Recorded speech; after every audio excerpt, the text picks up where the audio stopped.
नव नव audio video comedy आ लाइव प्रोग्राम सबसे पहले देखवा के लिए हमारे यूट्यूब चैनल मैथिली दबंग के लाल बटन दबा कर सब्सक्राइब करू आहे घंटी के निशान जरूर दबाएं।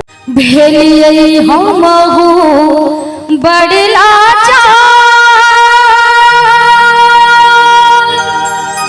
करबै हमरा विचार। एकटा भक्त अपना बाबा से कहै छै कि भेलियै हमहु बड़ लाचार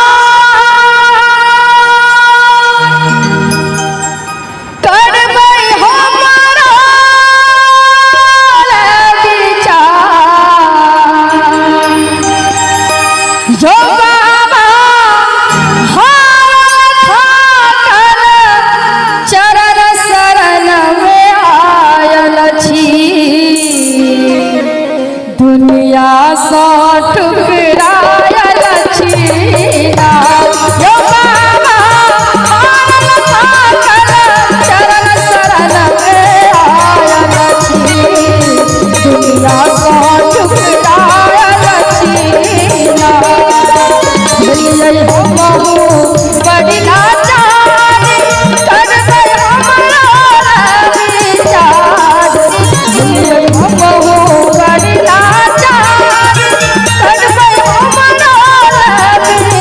भेलियै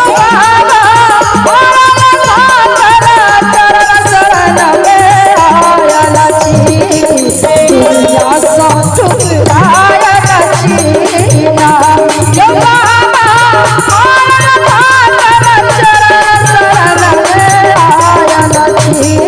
बड़ दुनिया सा ठुकरायल छीना।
तो सब गोटे कहै छियै ना, एकटा भक्त के मतलब सब गोटे छियै, तो सब गोटे हाथ उठाकर ताली बजा कर कहबै संग दिया, कहबै कि नाथ अनाथ गुआहाना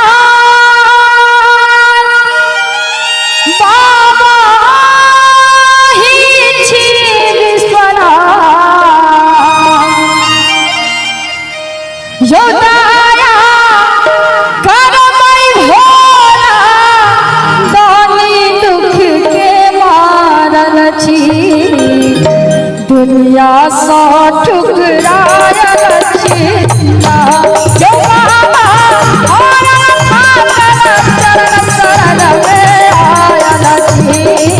दुनिया सा ठुकरायल छीना।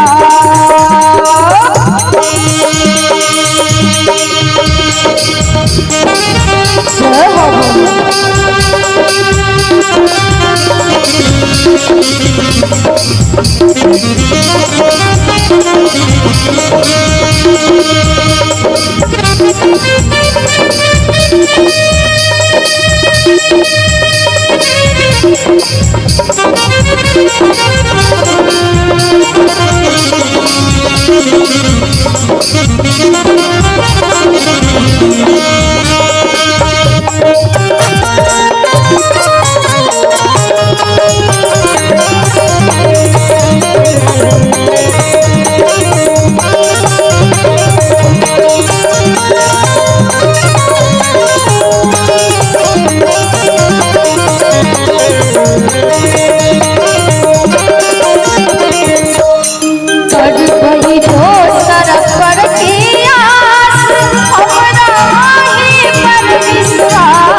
ठुकराया रचीला, भैया हो बहु बड़ला